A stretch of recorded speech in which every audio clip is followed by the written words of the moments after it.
National leader of the All Progressives Congress warns President Buhari against raising VAT. Federal High Court revokes Kanu's bail, orders his arrest. In international news, death toll in Bangladesh tower blaze rises to 70.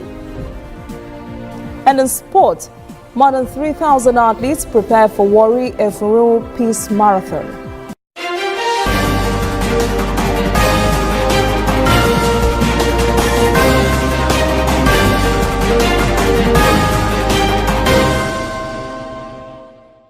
This is ANN News.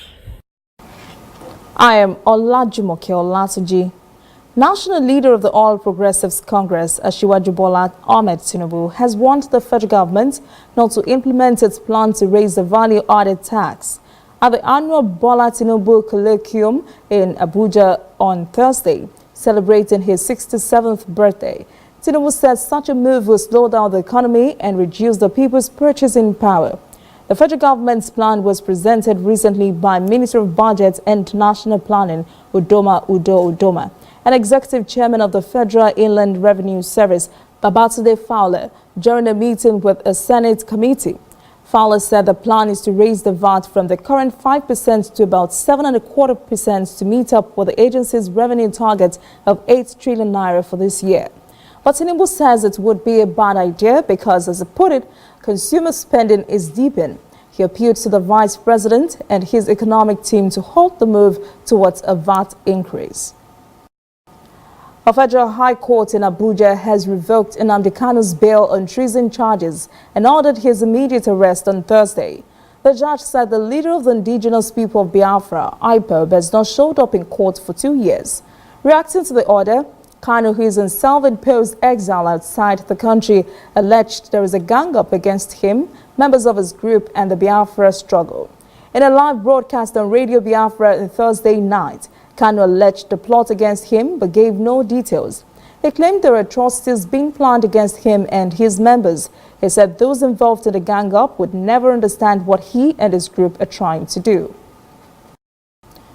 The Independent National Electoral Commission, INEC, has told Imo State Governor Rochas Okorocha and 3 others not to expect any certificate of return from the commission. The governor had said he fairly won the senatorial election for which the certificate of return has been withheld. But INEC says he had the returning officer declare him winner under duress. INEC's Information and Voter Education Commissioner, Festus Okoye, says INEC only issues certificates to those who genuinely won elections. He said that must be done through the free will of returning officers. He said that did not happen in Okorocha's Imo West senatorial zone. Okoye said one cannot engage in bad electoral behavior and expect INEC to reward him with a certificate. He said INEC certificates for those who won elections freely. The INEC official said the commission is waiting for court decisions on the 4 affected candidates. He said if the court says certificates should be issued to them, it will be done. If, on the other hand, the commission is directed to hold fresh elections in the affected areas, it will do so as well. President Muhammadu Buhari has taken on the country's pension system, vowing to reform it. He also promised to settle all pension payments owed. Buhari made the promise on Thursday during the launching of the micro-pension plan conceived by the National Pension Commission, PENCOM. The president said the government will support PENCOM in its efforts to roll out the micro-pension plan, which would ensure workers in the informal sector are fully covered in the country's pension plans. The president said millions of traders, farmers, barbers, Okada operators and others in various cottage industries have so far been completely excluded from different pension programs in existence. He said the micro-pension plan will guarantee that when those citizens retire, they would still live in dignity and comfort. The federal government will continue to support the National Pension Commission to ensure a successful rollout of the product.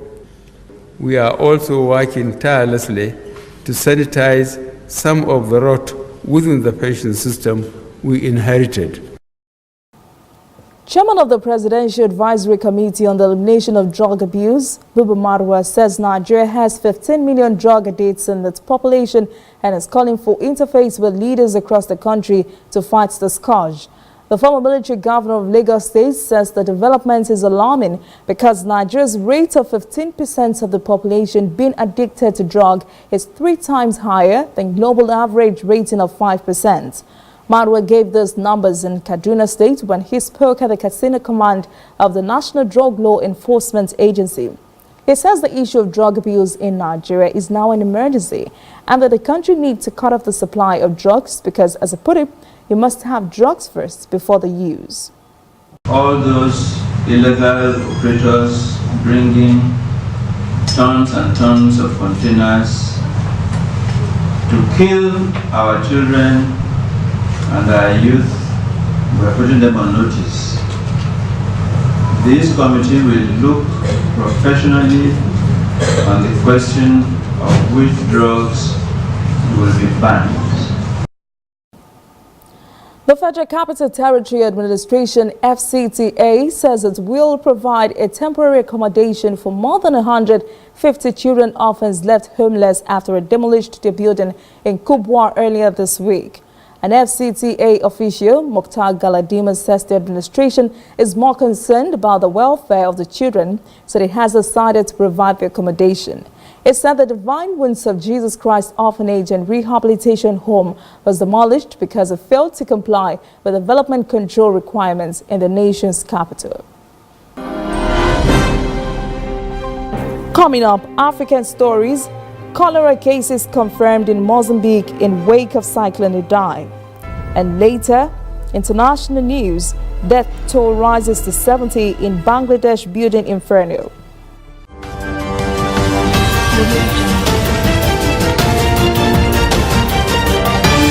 You are watching ANN. This used to be me.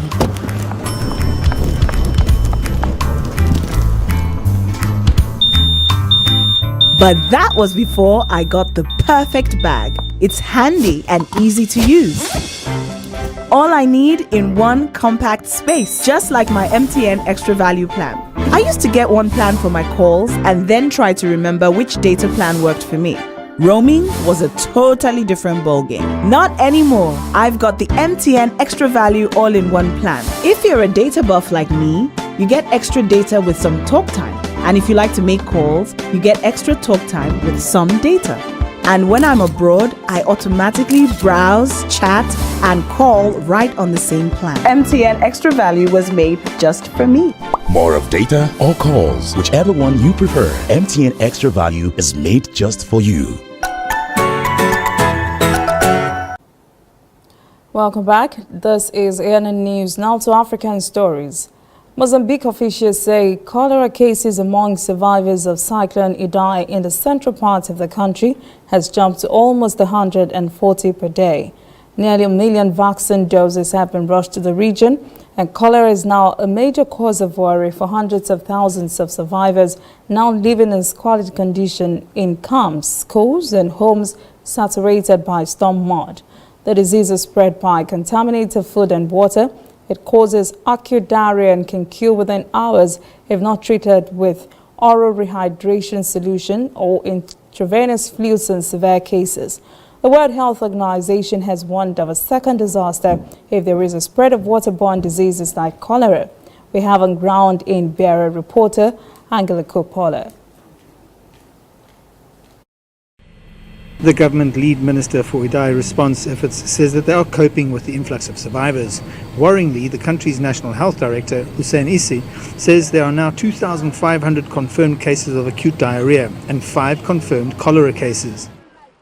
We're having a big increase in cases of diarrhea, and we already identified 5 cases of cholera in the city of Beira, Bairro da Munhava. So this is something that is of concern of the government, and we have teams deployed all over the provinces and the affected area. The country's public health department is responsible for its hospitals and treatment centers with the help of the aid agency's resources. From now, every day we'll have the right number of cases. You know, in the total cases of diarrhea, some are not cholera and are cholera. A cholera outbreak was a distinct probability and something authorities and aid agencies were planning for. With just 5 cases reported thus far, it's still early days, but the authorities are taking no chances. We have around 170,000 people in our camps, which we are improving as the days go by. Most of them already have doctors there, have clear water and other means of assistance.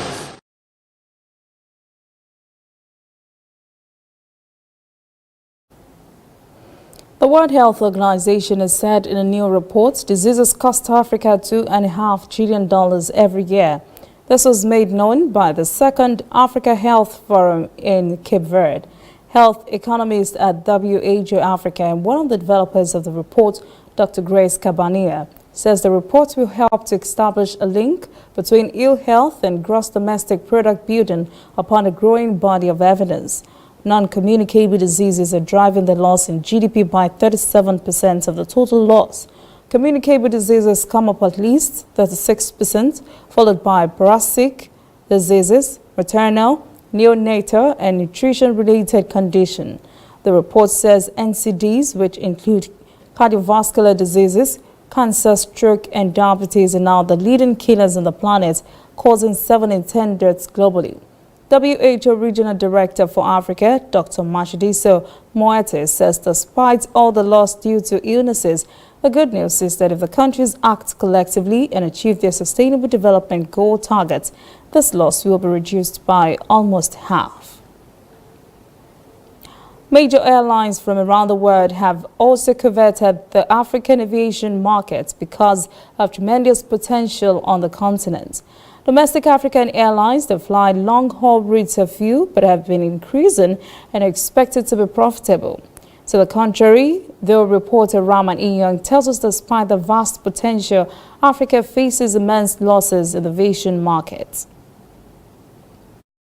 Africa is the most expensive aviation market on the planet. With the exception of Ethiopian Airlines, all other large carriers in sub-Saharan Africa are losing hundreds of millions of dollars every year. In January, data from IATA indicated that Africa as a whole accounted for barely 2% of total global passenger traffic, with the lowest passenger load factor of any region in the world at barely 70%. Now, the continent's aviation market is deeply fragmented, with multiple charges and taxes being imposed on carriers and passengers alike. Demand, of course, is also being artificially suppressed by governments that tightly control who can fly into and out of their territory. One proposed solution to that is more collaboration and not less. We can also look at other areas of collaboration. We can, between us and Kenya, we can agree, instead of Rwanda flying 3 times a day and KQ flying 3 times a day, why don't we do it, you do 2, I do 2, and we have a joint venture on that particular route to be able to serve it better, and then we can free up some of our aircraft to actually use it on underserved routes as well. So there's ways to bridge that gap as well. Can we collaborate more on MROs? Can we collaborate more in terms of the aviation academy? Can we work together in order to make sure we cut costs, but also get a piece of the pie of the common market of East Africa? But of course, different carriers have different problems. Kenya Airways, for instance, has about 3,600 employees on its payroll compared to Ethiopia's 11,300. But even with a third of the planes and a third of the employees, its direct staff costs are about 72% of what Ethiopians pay. Those costs are not likely to fall anytime soon. There is no one reason why we have problems. And it's so assuming that tomorrow we have a miracle talk with our pilots and crew and they cut their salary in half. Of course, first of all, I don't think it's good motivation to ask them to do so. But I think I agree with you that they could be more productive. But on the other hand, I think we can obtain something if we give them a perspective. Because if I come to you and say, oh, by the way, sorry, but competition is coming, so I need to cut your salary and don't promise you a bright future, why would you agree? I wouldn't agree for myself. And it's not just labor concerns that KQ has to deal with. Its proposal to take over operations at JKIA may have gotten a frosty reception by some, but the rest of East Africa is not sitting still at all. Years of losses notwithstanding, Rwanda still gets significant investments right across the board. In addition to government guarantees to expand its fleet, which now stands at about 12 planes, Rwanda has gotten $119 million as an operational subsidy in the 2018-2019 fiscal year. The state is also borrowing over $160 million in 2019 and 2020 to fund the construction of an entirely new airport some 40 kilometers from Kigali. Now, let's put aside all the arguments about what fair competition is or isn't just for a moment, with Rwanda, Uganda, Tanzania all investing in reviving or expanding their national carriers. On paper, at least, consumers right now are really spoiled for choice. But at what point will these costs of these carriers move off taxpayers' balance sheets, or should they just stay there? When we return, international stories. 17 persons are now reported killed in Bangladesh tower fire. And later, sports. 3,000 athletes prepare for Warri Efuro Peace Marathon.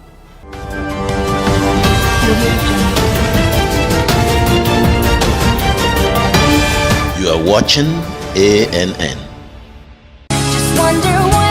Looking for some Disney magic but don't know where to find it? We've got a magical solution just for you. Simply go to disneynigeria.mobi and get an exciting selection of games, short videos, wallpapers, shareables, and more. Explore a whole new world of Disney on your mobile, tablet, or PC. For just 200 Naira monthly, you get to enjoy the fun to infinity and beyond. SMS Disney to 11006 to begin. Terms and conditions apply. This service is only available to MTN customers. Welcome back. This is ANN News. Now to world events. Many have been killed in a horrific blaze that ripped through a Bangladesh skyscraper on Thursday. Firefighters combed through the shell of the building looking for anyone they could rescue, but they came out with bodies. The fire started just after noon and spread quickly throughout the building in the Banana Commercial District. Many screamed for help as panicked onlookers gathered on the streets below. Many slid through television cable on the side of the building, and others grabbed ropes lowered by emergency service helicopters which pulled them out of the blaze.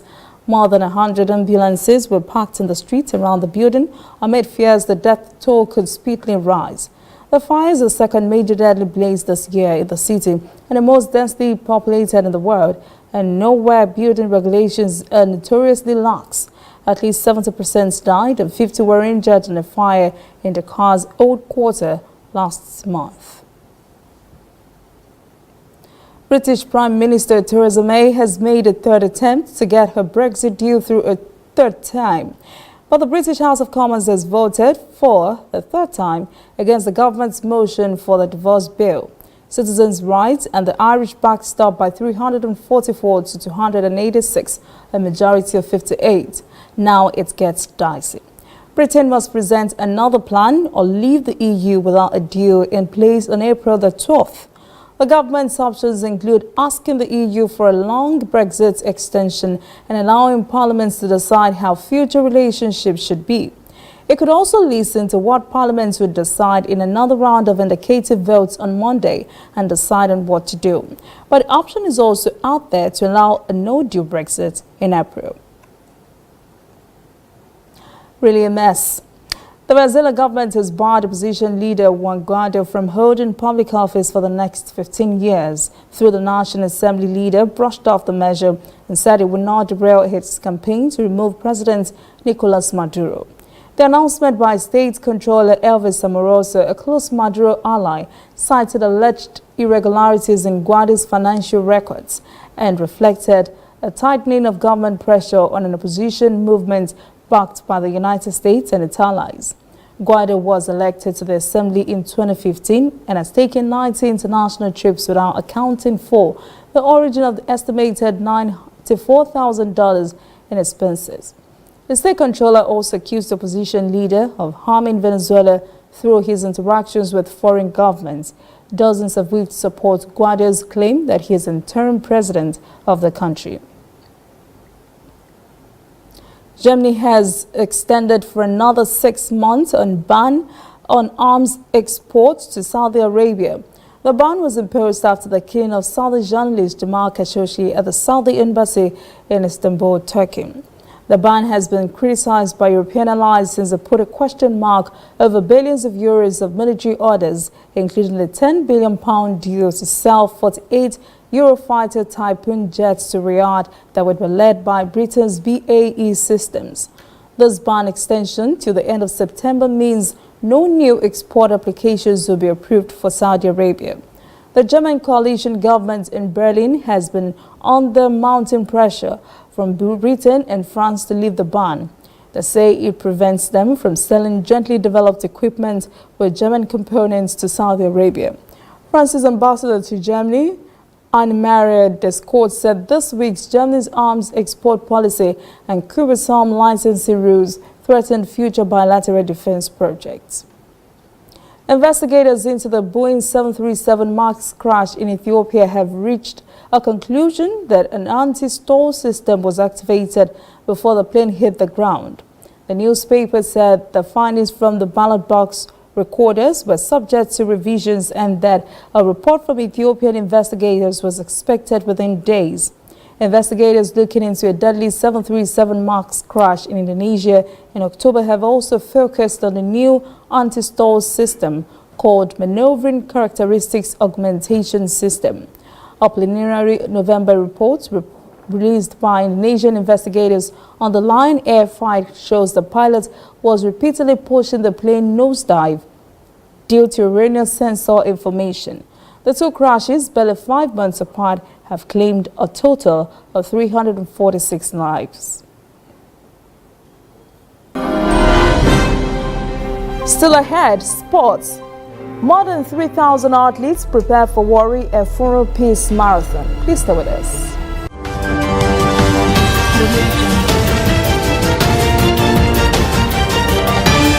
You are watching ANN. Welcome back. This is ANN News. In sports, all is now set for the 2019 Warri Efuru Peace Marathon billed for tomorrow in Warri, Delta State. And more than 3,000 elite athletes and fun runners have registered to participate in the 10-kilometer race. It will start at the Airport Road Junction and terminate at the Warri Township Stadium. All athletes are expected to slug it out for the 300,000 Naira prize money in both male and female categories. The organizers say the race is to promote peace and unity in the Warri environment. The event debuted in 2016 and is going to become one of the long-distance races to which athletes look forward to in Nigeria.